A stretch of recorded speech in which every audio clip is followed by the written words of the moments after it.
pričujoča knjiga je tudi dokaz, da se je bilo treba za slovensko demokracijo, za slovensko državo bojevati.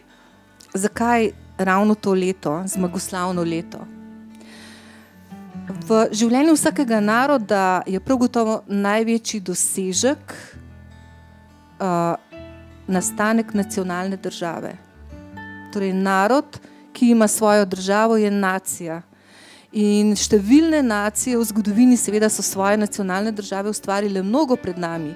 Slovenci smo o svoji državi pravzaprav stoletja lahko samo sanjali, pisali politične programe, pisali lepe pesmi, lepe zgodbe, zaradi katerih so bili nekateri tudi zaprti, na polno je delovala cenzura in tako naprej. Ampak hočem povedati to, da leto 91 je leto, na katerega smo Slovenci absolutno lahko najbolj ponosni in je to, če se malo po pesniško izrazim, neka visoka pesem slovenskega naroda. Nekateri govorijo o vrednotnem središču slovenskega naroda.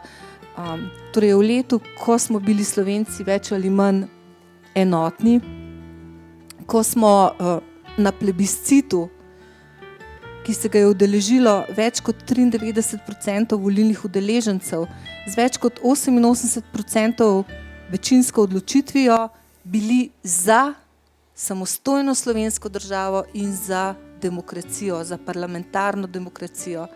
Kar je mene zlasti zanimalo pri delu za ta projekt, je mogoče nekaj vprašanj, ki vplivajo tudi na današnjo podobo Slovenije. In sicer dr. Valičeva je že omenila, da smo bili nekako v tistem času enotni. Torej me je v prvi vrsti zanimalo, kako je bilo s to enotnostjo, kako se je kazala, kdaj je bila močna, kdaj je bila manj močna. In mislim, da ta knjiga ponuja na to vprašanje zelo jasen odgovor. Gotovo je v določenih odsekih leta 1991 dejansko obstajal čas, ko je bila odločitev za demokracijo, za samostojnost in tudi za neko navezavo na evroatlantske integracije tako močno zasidrana v slovenskega človeka, da je tudi politika ni mogla zaobiti. Ampak hočem povedati to, da so zelo sodelovali in ljudje v Argentini, in ljudje v Avstraliji, in ljudje v zamejstvu, kot sem rekla, na Štajerskem, na Koroškem, avstrijskem Koroškem, potem iz Trsta, iz Gorice in tako naprej, iz Velike Britanije, da ne bom vsega naštevala. To se nam je zdelo izjemno pomembno.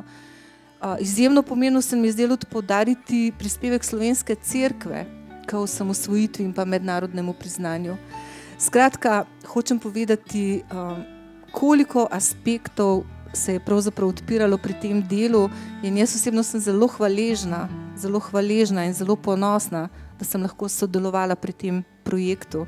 Lahko rečemo, da je osamosvojitev uspela na maksimalističen način, česar si verjetno tudi decembra leta 90 še marsikdo ni znal predstavljati. Vojaška komponenta osamosvojitve je bila zelo močna in tudi zavedanje akterjev glavnih, ki so bili potem tudi kreatorji slovenskih obrambnih sil, se pravi teritorialne obrambe Republike Slovenije, policije in pa civilne obrambe kot novih oboroženih sil. In njihovo zavedanje je potem se pravi ministru Bavčarja Janše, pa tudi predsednika vlade Peterleta, se potem rezultiralo v ustanovitvi manevrske strukture narodne zaščite kot bi rekli enemu obvodu nastanka novih oboroženih sil, ki so presekalo to linijo poveljevanja med jugoslovanskim ali pa slovenskim socialističnim vrhom in podredile to obrambno strukturo ali pa začele ustanavljati oborožene sile ali pa teritorialno obrambo Republike Slovenije, ki je pa naletela v takratnem političnem dogajanju v Sloveniji na zelo velik odpor. Demilitarizacija, kaj bomo z vojsko, ne rabimo, mi bomo miroljubna država, ampak ravno ta priprava oboroženih sil oziroma priprave na vojno so potekale potem ves čas po sicer po legalni poti, kontinuirano, ne, preko spremembe ustave v Republiški skupščini, preko iskanja možnosti služenja nabornikov v slovenski teritorialni obrambi, ustanovitvi teritorialne obrambe, ki je bila podrejena, se pravi slovensko demokratično izvoljeni oblasti, in potem v bistvu oblikovanje oboroženih sil, ki so potem obeh učnih centrov, se pravi, ne smemo potem pozabiti na pekrske dogodke kot prvemu tistemu oboroženemu konfliktu slovenskih oboroženih sil z jugoslovansko armado in potem kulminacije v samem oboroženem spopadu. Račji otok ste že omenili, ta sestanek, na katerem je bil vsak človek, ki je bil tam prisoten, Demosovi voditelji, predsednik skupščine, ministri, postavljen pred eno zelo kruto vprašanje: a si pripravljen žrtvovati svojo družino, sebe, a si pripravljen iti v zapor, v taborišče, da te ubijajo? Zdaj špekuliram lahko, ne, potem kako se je vojna zgodila, odpeljala oziroma kako smo bili pripravljeni, da ko bodo se arhivi v Beogradu, jaz verjetno jih ne bom doživel, odpirali, bo naša zmaga še veličastnejša, ker bomo ugotovili verjetno po arhivih, ki so v Beogradu, kakšne so bile priprave in kakšen je bil dezaster na koncu. Ne. Ponovno sem podoživel to neizmerno razočaranje 8. julija 1991, ko Hans van den Broek in ko trojka Evropske gospodarske skupnosti dejansko od Slovenije zahteva malo manj kot kapitulacijo oziroma odpoved procesu osamosvajanja, in tega takrat nismo mogli razumeti. In mislim, da je podobno, zelo podobno v Ukrajini in Belorusiji. Ne, sej mi smo hoteli biti tako kot vi, mi smo hoteli na zahod, mi se borimo za vaše vrednote, vi pa vlečete s tistimi, ki te vrednote zavirajo. Seveda se je pa tudi takrat, kot upam, da se bo v ukrajinskem primeru sedaj potrdilo, da je pa Brionska deklaracija bila razveljavljena na terenu, kajti tu se je spet pokazala zahodna kratkovidnost.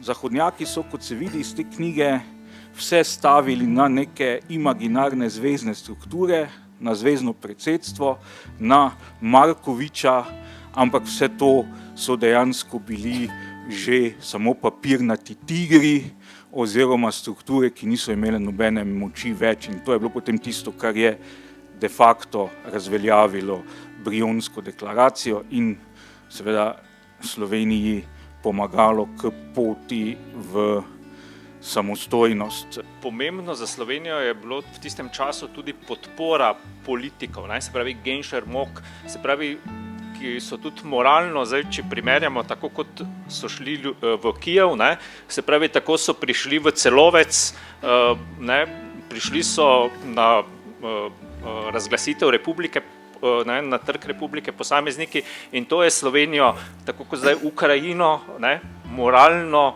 dvigovalo oziroma prepričevalo, da smo na pravi poti, ne, da ne gledajo vsi v stran. Ne. Se pravi, to mislim, da je bil ta moralni, ne, čeprav je politika potem z drugimi sredstvi, ne, šla tako, kot je Aleš rekel, ampak mislim, da je ta moralna spodbuda vztrajati na tej odločitvi, da prihaja podpora od zunaj, prihaja podpora iz demokratičnega sveta, predvsem Nemčije in Avstrije, takrat bila pomembna. Ne. Gre za eno izjemno, pa tudi zelo potrebno delo. No? V Parku vojaške zgodovine se v bistvu ukvarjamo s prikazovanjem osamosvojitve in vidimo, kako pomanjkljivo znanje, koliko je nekih nejasnosti, nesporazumov. Zato smo knjige veseli, no? In mislimo, da prihaja v slovenski prostor kot eno izjemno pomembno in potrebno delo. Prav je, da naši zanamci imajo eno tako knjigo, da lahko vzamejo v roke. Pomembno bo tudi za vzgojno-izobraževalni proces, kjer bodo lahko tudi bogatili kurikule in pa tudi učbenike in tako naprej.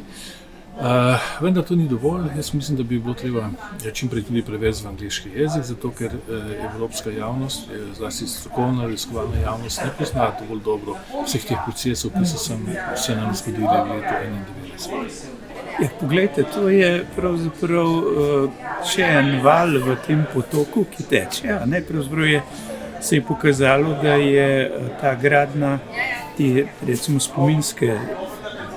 spomeniške, tudi samozavesti nujno potrebna. In da knjige kot je tale odpirajo prvič te mozaične poglede, poglabljajo določene možne poglede, zlasti nam pa seštevajo in naslov Zmagoslavno leto, naša država. To so temeljne stvari, se pravi pionirsko dejstvo, da dobimo državo, da je to zmagoslavno leto pomeni največjo vojaško zmago v slovenski zgodovini.